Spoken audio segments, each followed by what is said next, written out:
Buenas noches, bienvenidos a Perspectiva Mundial.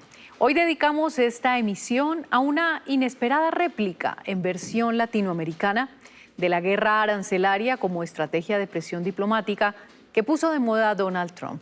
Esta vez es el presidente ecuatoriano Daniel Noboa quien desata las tensiones comerciales con Colombia al anunciar una tasa del 30% a partir del 1 de febrero para los productos colombianos que lleguen al mercado ecuatoriano, argumentando falta de cooperación de Colombia en materia de seguridad en la frontera. Al cierre de la semana surgen opciones de diálogo, pero muchos se preguntan hasta dónde puede llevarnos este sorpresivo frente de conflicto. ¿Cuáles son las motivaciones de Noboa? ¿Cómo leen los ecuatorianos lo que está ocurriendo?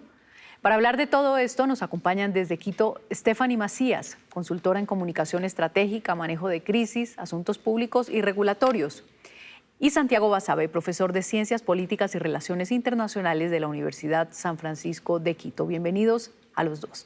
Gracias por estar con nosotros. Gracias por la invitación. gusto. Bueno, quisiera empezar con usted, Stephanie. ¿Qué es lo que quiere Noboa? ¿Cómo lo leen ustedes? Buenas noches. Bueno, yo creo que tenemos que partir de un contexto. Las últimas encuestas publicadas por empresas privadas hablan que la mayoría de los ecuatorianos se encuentra que la inseguridad es el número uno, la principal preocupación de los ecuatorianos. Y con un tema adicional, recordemos que como las costas de Venezuela están prácticamente cerradas por toda la parte naval de Estados Unidos, todos los productos, especialmente la droga, salía del Caribe, de las costas de Venezuela, una parte, hacia Europa y África. Y hoy ese mismo producto está tratando de llegar hacia Ecuador. ¿Y por qué pongo esto en contexto? Porque de acuerdo a la narrativa, no solo del gobierno, sino de las cifras, el tema de la frontera con Esmeraldas y lo que une con Nariño y lo que es Esmeraldas Sucumbíos, está siendo, Nariño Putumayo, se está siendo afectada. Uno, porque se está viendo células de las guerrillas entrar y salir libremente, porque las cifras de violencia e inseguridad en especialmente Esmeraldas son mayores que el promedio nacional. Entonces, con esta narrativa y estas cifras y entendiendo la preocupación del Ecuador sobre inseguridad y criminalidad, los pongo un poco de contexto por qué pudiésemos pensar que el presidente ha ido por esa vía. Pero le pregunto, Santiago, ¿es solo esto de la seguridad fronteriza que por supuesto es un problema de fondo y es un problema grave? ¿O de pronto Daniel Noboa está buscando otro tipo de beneficios, ese acercamiento que es evidente con Donald Trump, con Estados Unidos, en el marco de esta guerra antidrogas, de estas operaciones no solo en el Caribe, sino el Pacífico, con un grave problema de drogas también ahí en Ecuador? ¿Puede haber más, aparte de lo que se argumenta? Hola, yo creo que sí, yo creo que lo fundamental es tratar de disipar un poco, por al menos algunos días, el escenario político que se vive en el país, que está marcado por dos cosas. La primera, por el profundo malestar que tiene el país al tener un gobernante ausente, que vive fuera del Ecuador, en realidad, que viene de visita de cuando en cuando al país. Y la segunda, por la escalada enorme de actos de corrupción del gobierno. Prácticamente cada día se desata un escándalo de corrupción de gente muy cercana al gobierno y al mismo tiempo hay una inobservancia, una ausencia de dar explicaciones de parte del gobierno. A mí me da la impresión que esa es, en lo de fondo, la principal razón de esta decisión, que yo no la compararía con las políticas de Trump porque las distancias son abismales. O sea, Trump aplica políticas arancelarias porque es una herramienta de gobernabilidad y porque la gran mayoría del mundo está en una relación asimétrica hacia abajo respecto a Trump. No es el caso del Ecuador. El Ecuador de ningún modo puede generar ningún tipo de presión hacia Colombia. Somos un país que económica y políticamente estamos bastante por abajo en términos de poder que Colombia. Y en ese sentido, esta decisión no va a generar ningún impacto sobre lo que hace o deja de hacer Colombia en la frontera, independientemente que pueda ser cierto o no que esa frontera esté desatendida por el gobierno colombiano.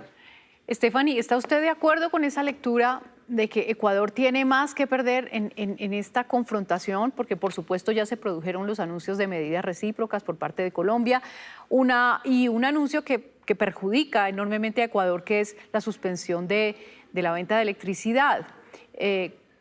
¿Tienen más que perder ustedes allá? Yo creo que todos tenemos que perder. Me cuesta no estar de acuerdo con un colega y a un profesional que admiro tanto, pero en este caso creo que los americanos dicen we have to agree to disagree. Sí, ¿qué creo? Creo importante entender la narrativa en la cual Ecuador ha dicho varias veces que necesita aliados estratégicos para combatir el gran problema de inseguridad y criminalidad. Lo está haciendo con Estados Unidos y de esta manera se está alineando. Fuera del micrófono hablábamos y decíamos, ¿esto va a durar? Dudo que dure. Creo que en las mesas técnicas que se darán la siguiente semana se evitará la implementación de las tarifas. Sí creo que tenemos que hacer un marco referencial y unas mesas técnicas oficiales para comenzar a ver cómo se puede trabajar en conjunto. Trochas, ríos, nuevas rutas se están generando y están generando un gran problema para el país. Pero adicionalmente a esto, también creo que este golpe estratégico y esta narrativa sobre el abandono de alguna manera de la frontera con Colombia también viene de la mano con una apuesta estratégica del presidente Noboa, entendiendo que si el presidente Petro ya está casi de salida, manejar esas formas y esa relación con el presidente será cuestión de meses hasta que ustedes tengan un nuevo presidente, pero hoy sienta una nueva narrativa y una nueva manera de conversar, que es la prioridad número 1 del país, es la seguridad, como nos sentamos para hablar de ello. Bueno, pues precisamente veamos lo que dice el presidente Petro, porque por supuesto con esta descripción que estamos viendo de lo que sucede en la frontera, un tema de seguridad muy serio para Ecuador, que pasa también no solo por la presencia de las guerrillas, sino por supuesto por el tráfico de drogas, que tiene todos los efectos que ya conocemos allá en materia también de la criminalidad, manejada desde las prisiones, etcétera. Una cantidad de consecuencias a nivel interno en Ecuador. Pero miren la lectura que hace Petro en términos de lo que pasa en la frontera.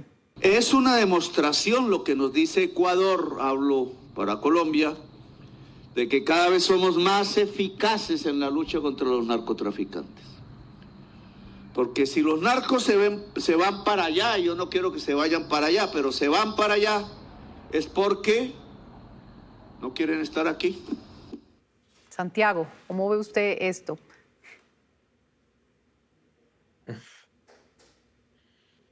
No quiero hablar del presidente de otro país ni de lo que ni de sus comentarios, pero en lo de fondo me parece es que cuando uno toma una medida estratégica es para persuadir o disuadir a alguien que haga algo, a un estado que haga algo. Y nuevamente, y soy ecuatoriano y le quiero a mi país, pero sé que lo que puede hacer en esos términos de disuasión o de persuasión el Ecuador es muy poco respecto a Colombia. Es muy poco. Entonces, otra vez, que el Ecuador use estratégicamente esto y que el presidente use estratégicamente esto para forzar en alguna medida que Colombia cambie su actitud en términos de la frontera, me parece que es poco creíble en realidad, muy poco creíble. Quien más tiene que ver, siempre todo el mundo tiene que perder de lado y lado, pero quien más tiene que perder enormemente en este caso es el Ecuador. Y por eso digo que a mí me da la impresión que la razón de fondo no tiene que ver con Colombia, no tiene que ver con la inseguridad, sino de aplacar una serie de hechos bien graves, bien lamentables de corrupción que afronta el gobierno día a día. El último acaba de salir hace un par de días, que son denuncias de contratos del esposo, del cónyuge de la vicepresidenta de la República, con recursos del Estado. Entonces, a mí me da la impresión, al menos, que por ahí se puede entender mejor este hecho y al mismo tiempo se puede entender que esto en la práctica me da la impresión que no se va a llegar a poner en vigencia. Me refiero a esta tasa de seguridad porque antes el gobierno ecuatoriano va a llegar a un acuerdo con Colombia y todo va a volver a la calma. Sí, vamos a hablar de esos llamados a la negociación, pero antes le quiero preguntar a usted, Stephanie, sobre aquello que planteaba Gustavo Petro. Como estamos acá haciendo bien la guerra contra las drogas y entonces ahora el tema del narcotráfico es ecuatoriano. Pero yo creo que debiésemos dividir en dos, en la capa operativa y la capa política. La capa política habla de las relaciones bilaterales que hemos tenido con Colombia a lo largo de los años, donde lo que ha sido aduanas, policía, inteligencia, extradición han trabajado de la mano operativamente. Las Fuerzas Armadas y el Comando Conjunto, tanto de Colombia como en Ecuador, han tenido históricamente buenas relaciones, lo cual en eso entendería que el argumento viene un poco por eso, de que se llevan bien, estamos ayudando y se están yendo, pero hay la capa operativa. La capa operativa habla de la frontera, de las economías criminales. International Crisis Group describe que los grupos colombianos, que ya no solo son las guerrillas, sino la fragmentación de ellas, cada vez más están moviéndose de una manera mucho más libre entre la frontera de Putumayo y Esmeraldas. De hecho, las cifras hablan de que Esmeraldas, que está con la frontera, es la provincia con mayor número de violencia. Entonces, con esto en mente, creo que la manera en la cual los guerrilleros, los criminales no lleguen a Ecuador sería si es que hubiese por lo menos un punto de control o identificar dentro de estas mesas técnicas los nodos críticos para imposibilitar su libre traspaso, su libre acceso de un lado de la frontera hacia el otro. Las fuerzas técnicas, digamos que se llevan bien, como dice usted, pero evidentemente los presidentes no se llevan bien, Noboa y Petro. Y le pregunto a Santiago, ¿usted piensa que esas animadversiones que son personales, pero son por supuesto también políticas de dos visiones en las antípodas, también tienen que ver con el estallido de este momento de tensión? Sí, algo de eso puede haber, algo de eso puede haber. No estoy tan seguro que eso sea lo de fondo. El presidente Noboa dice que es un presidente socialdemócrata, es decir, que está del centro hacia la izquierda. En ese sentido no estaría muy distante de Petro en términos ideológicos, por lo que dice el presidente, ¿no? Que él es un socialdemócrata. Lo digo con cierto sarcasmo, evidentemente, pero esa es la declaración de él. En ese sentido, quizás algo de eso pueda haber, evidentemente, pero a mí me da la impresión que básicamente es una declaración para movilizar la discusión hacia este tipo de temas que van a ser absolutamente coyunturales y dejar de fondo los graves problemas profundos que tiene el país y que tienen que ver, entre otros, con la incapacidad que ha tenido el gobierno para al menos minimizar los problemas de inseguridad que tiene acá. No estoy diciendo que Colombia haya hecho lo mejor en su frontera, no.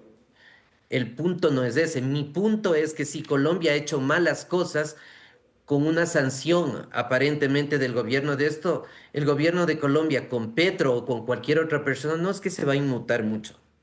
O sea, hay que ubicar la correlación de poderío político y económico de los países y me da la impresión que el Ecuador desafortunadamente no estamos pues muy en condición de generar una presión en el entorno internacional. Pero cuando hablo también de animadversión y de polos opuestos, y le pregunto a Stephanie, quizá me dirijo más al tema de la postura de Petro frente a Jorge Glass, el ex vicepresidente ecuatoriano, su detención, los llamados que ha hecho para que sea liberado, en fin. ¿Piensa usted que esto también ha contribuido a tensar la cuerda? Definitivamente ha contribuido. Creo que también es cierto que poner en contexto el hecho que, si bien, como dice Santiago, la economía ecuatoriana y colombiana son diferentes. Ecuador vendió 700 millones en promedio entre enero y octubre, con Colombia es 1.600. Sí, cierto que Colombia es mucho más grande, pero creo que el hecho que estemos hablando de esto genera una conversación, genera un ruido suficientemente incómodo bilateral para sentarse en una mesa de diálogo. Desde una manera estratégica y geopolítica, no es lo conservador, no es la diplomacia normal que hemos estado acostumbrados, pero está sentando a la mesa de diálogo y está poniendo en la mesa una discusión, dependiendo de la narrativa y la agenda, pero estamos hablando dos especialistas con un medio colombiano sobre este tema, y generar esta narrativa también ayuda y da de alguna manera un beneficio dentro de la mesa técnica para decir cuáles son los lineamientos que vamos a tener en frontera. Pero te pregunto lo del tema de Jorge Glass, específicamente. Por supuesto. Yo creo que eso también va a ir a la mesa los comentarios del presidente, pero como te decía antes, yo creo que el presidente de alguna manera no está cuidando esas formas, considerando que ustedes tienen elecciones, corrígeme, me parece que primarias 8 de marzo y 31 de mayo primarias, y junio elecciones finales. Sí, señora. Sí, señora. Entonces, al final del día, la contraparte es solo a mediano plazo, porque a corto plazo, porque a mediano plazo tendrás una nueva contraparte con cual sentarte a negociar. Así es. Y sobre eso de la negociación, escuchemos, sabemos que Colombia planteó una reunión binacional, había planteado una fecha inicial para este domingo 25, parece que no podrá ser así por temas de la agenda ecuatoriana, pero sí hay una disposición a sentarse y esto fue lo que contestó hoy desde Bruselas la canciller ecuatoriana. Lo que el Ecuador, a través de las varias conversaciones que se ha tenido a todo nivel, incluso presidencial, es que haya mayor presencia y control del Estado colombiano en la frontera con Ecuador para poder disminuir la cantidad de estos productos que pasan de forma ilícita a nuestro país y crea tanta violencia. Tratemos de anticiparnos un poco digamos, a lo que puede ser la negociación, Santiago. Esa mesa, ¿qué podría conseguir? ¿Qué podría conseguir Ecuador, pregunto, en esta negociación? Que las cosas sigan como antes de la declaración del presidente de la República, fundamentalmente, en lo de fondo, en lo real. Y que existan declaraciones mutuas que se va a insistir en la cooperación, que se va a poner de parte, de lado y lado, para profundizar el tema de la seguridad en la frontera, que es a lo que acabamos de escuchar de la canciller del Ecuador. Y con eso, con el paso de los días, seguramente la próxima semana, las cosas volverán a estar en los niveles en los que estaban hasta hace poco y dejaremos el objetivo real que fue el del presidente, el detenernos precisamente en esto, discutiendo de temas de temas que son ajenos ahora mismo a la cuestión de fondo realmente que tiene el país y que son muchos temas y que el presidente en eso sí ha sido muy eficaz, ha conseguido llevar la atención al menos por unos días a esta cuestión que, insisto, me parece que pronto se va a resolver con los acercamientos desde las dos cancillerías. Stephanie, pero ¿qué podría conseguirse en la mesa? Digamos, ¿qué podría hacerse en términos ya de las discusiones para ganar seguridad en la frontera? ¿Qué es lo que deberían además hacer? Si tú me preguntas a mí si esta mesa técnica, pero desde un punto de vista ecuatoriano, lográsemos una fragmentación armada, priorización de operaciones internas, especialmente porque Pacífico, Catatumbo, Cauca, existe un número importante porque hoy los focos de violencia en Colombia están más por esas zonas y puedes lograr una reasignación de mayor personal en lo que es Nariño, lo que es Nariño y Putumayo, creo que es un avance. Y en términos de medidas de seguridad conjuntas, no sé, de acciones que se pudieran pactar, Santiago, ¿piensa usted que es viable esto de una cooperación más intensa o son solo declaraciones, digamos?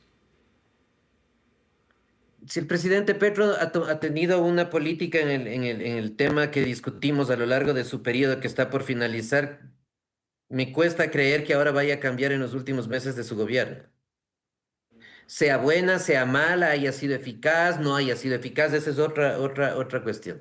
Me cuesta creer que faltando pocos meses para que salga, ante el impasse suscitado, él genere un cambio.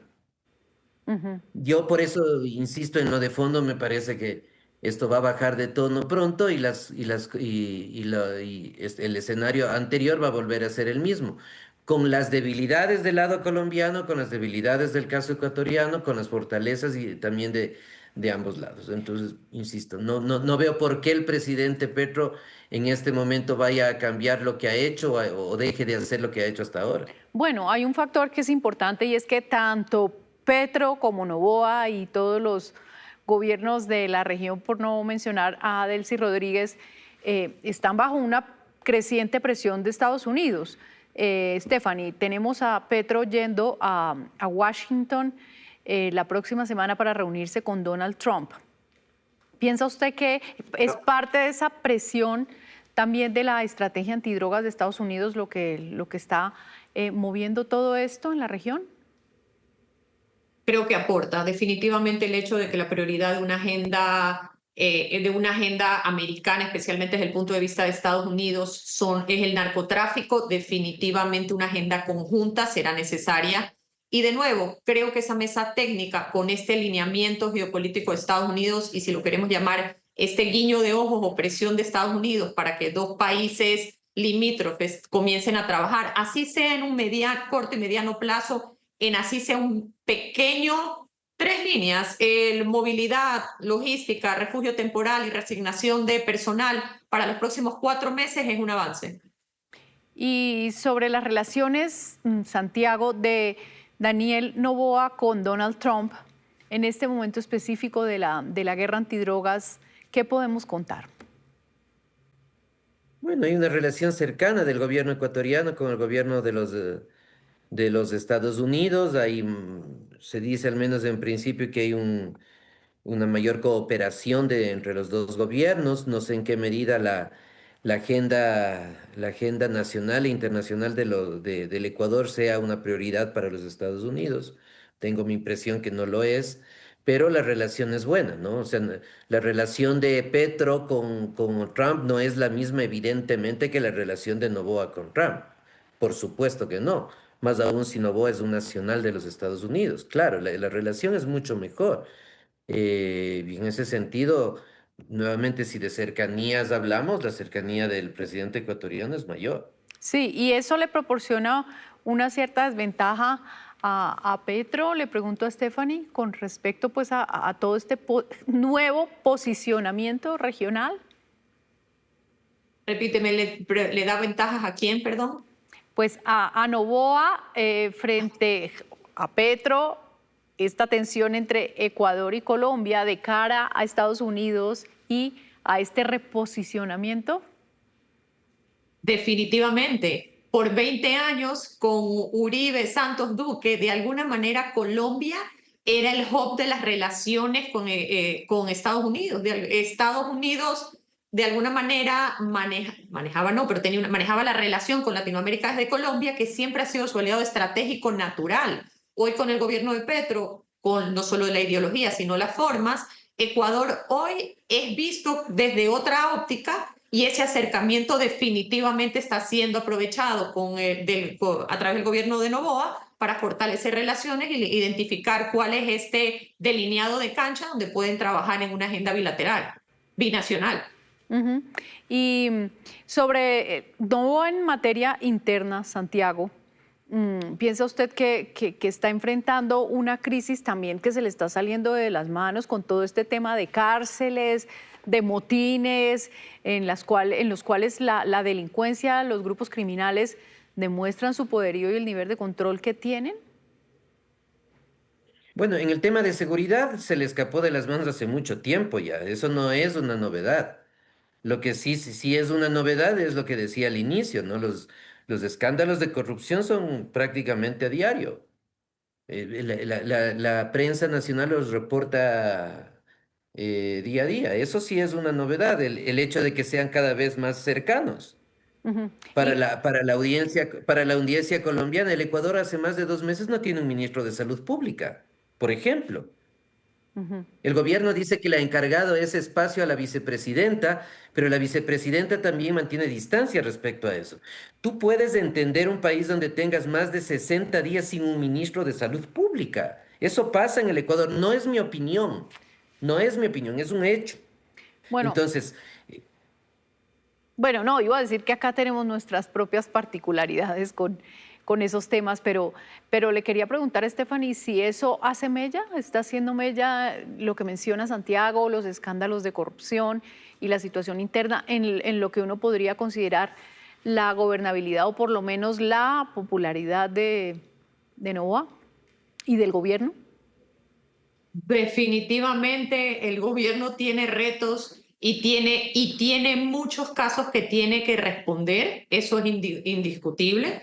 También es cierto que el tema de inseguridad, como te contaba, este Click Report habla de cuáles son las principales preocupaciones del ecuatoriano hoy. Número 1, inseguridad, número 2, empleo y número 3, economía. Entonces, frente a esto, en un gobierno de 2 años con un desgaste natural, tiene retos importantísimos que tiene que cumplir y tiene muchas respuestas que dar. Con esto en mente y volviendo al tema de seguridad, cuando les digo que la mayoría de ecuatorianos su principal preocupación es la seguridad, unimos con la agenda que tiene Estados Unidos y Ecuador sobre seguridad y unimos con la necesidad de Ecuador y del presidente Noboa de hacer esta famosa mesa técnica para ver cómo logran trabajar en conjunto con Colombia.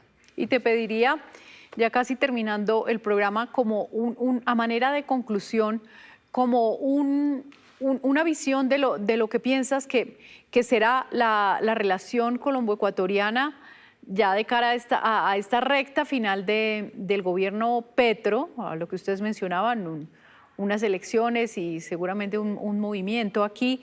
El futuro de esa relación que suele tener sus altos y bajos, pero que en general en términos comerciales es bastante conveniente, bastante sólida y bastante estable. ¿Cómo ves las cosas? Yo creo que estoy de acuerdo con Santiago que no creo que lleguen al 1 de febrero sin tener un acuerdo. Creo que la situación no ha escalado al punto en el cual ninguno de los presidentes ha llamado a sus embajadores. Sí creo que van a tener que delinear la cancha para estos mediano plazo. Redes criminales, nodos binacionales, minería, narcotráfico, qué va a pasar con logística, qué va a pasar con movilidades y las trochas, especialmente qué va a pasar con priorización de operaciones. Me parece que la agenda no va a ser muy grande en cuanto a las mesas técnicas. Creo que solo ponerse de acuerdo en los próximos 4 meses cómo van a trabajar. ¿Y tú, Santiago? Sí, o sea, nuevamente creo que el acuerdo será básicamente en que gravamen de Ecuador quede sin efecto, lo mismo desde el lado colombiano, y que las cosas vuelvan al estado anterior. No era el mejor en la relación de los presidentes, no creo que vaya a mejorar tampoco, y lo que habrá que esperar es las elecciones en Colombia y ver cómo eso puede reordenar o no la correlación de fuerzas políticas, al menos en esta parte del continente. ¿Y qué nos dice? Por supuesto, es muy pronto para analizar por completo el incidente, porque no sabemos qué se va a acordar y a la final quién va a ganar y quién va a perder. Pero ¿qué nos dice? ¿Qué podemos, digamos, ver, entender, leer de esta tensión inédita en nuestra región? Una tensión, digamos, que no conocíamos en años recientes, Stephanie. Creo que la geopolítica mundial y la realidad actual nos está llevando a polarizarnos, a escoger bandos, si es que lo quieres poner así, el estar alineados o no. Creo que la política latinoamericana tendrá un poco su golpeada de tablero dependiendo de lo que pase en las elecciones con ustedes, lo que pase si el hijo de Bolsonaro ganase en Brasil. Hay muchas piezas en Latinoamérica que de llegar a alinearse sería definitivamente una agenda mayor de Estados Unidos y una influencia. Habrá que ver si Estados Unidos tiene una presencia o el presidente Trump llegase a opinar por algún candidato, pero definitivamente creo que lo que dijo el presidente Trump de la doctrina Monroe se aplicará en la medida en la cual el presidente trate de que la agenda de Estados Unidos esté alineado con los presidentes de la tendencia del presidente Trump. Y Santiago, ¿piensas tú que es en efecto, además de esta influencia innegable y el efecto que pueda tener la doctrina Monroe, por lo menos en los próximos 3 años que le quedan a Trump, pero estamos hablando también de ese proceso de derechización de América Latina? ¿Piensas que eso es así? No estoy muy de acuerdo con esos procesos, con esos membretes, porque en general lo que está pasando en América Latina es que hablamos de un momento de la derechización, en 4 años de la vuelta a la izquierda y volvemos en la ida y vuelta. Y al mismo tiempo decimos que la democracia precisamente es de los intercambios. A mí me parece que es que una perspectiva desde ese análisis deja ver poco de lo que tiene que ver con la relación entre los estados. Uno de los estados con mayores niveles de democracia en América Latina es Chile, por ejemplo, y Chile tiene gobierno de izquierda y gobierno de derecha secuencialmente. Y los Estados Unidos tienen demócratas y republicanos secuencialmente. En ese sentido, yo creo que el punto de fondo es más bien ver cuáles pueden ser las posibles agendas en lo económico que puedan tener cierta concordancia en América Latina en esto, en lo que viene, y básicamente esto estará determinado por cuál sea la orientación que tome Trump, que tome el gobierno de los Estados Unidos. Pero sí venimos sin duda de unos años en los que evidentemente teníamos gobiernos mayoritarios de izquierda en la región. Stephanie, ¿cómo ves el proceso y lo que puede venir? Históricamente, Latinoamérica en general ha tenido gobiernos, estoy de acuerdo con Santiago en cuanto al tema pendular, pero cuando ha habido crisis económica o crisis de seguridad, los gobiernos, los ciudadanos han tendido a votar por derecha. Mira lo que fue la campaña en Chile, la última campaña, donde narcotráfico y seguridad fueron casi los ejes centrales de lo que fue la campaña. Lo mismo fue en Ecuador. Lo más probable es que en Perú, con lo que se está hablando de inseguridad y criminalidad, las elecciones vayan por eso. Los nuevos focos y los nuevos puntos de crimen e inseguridad en Colombia también será la narrativa. Entonces, definitivamente, si bien es cierto, hay un tema pendular, también es cierto que la escalada de violencia que hay por lo que nosotros llamamos los GDO, grupos de delincuencia organizada latinoamericana, están generando una agenda común y una preocupación común por los focos de inseguridad y violencia que están en toda Latinoamérica. Bueno, pues si este análisis es correcto, seguramente estaremos viendo próximamente el desmonte de este conflicto que de todas maneras ha encendido alarmas. Yo les agradezco a ustedes por su análisis, por su visión, además por su perspectiva mostrada desde Quito que nos alimenta como otra cara de la moneda para Colombia. Muchas gracias por estar con nosotros en Perspectiva Mundial. Muchas gracias. Gracias, buenas. Y a ustedes, nuestros televidentes, muchas gracias por acompañarnos en esta cita semanal de todos los viernes a las 8 de la noche con los temas que hacen noticia en la agenda internacional. Hasta pronto.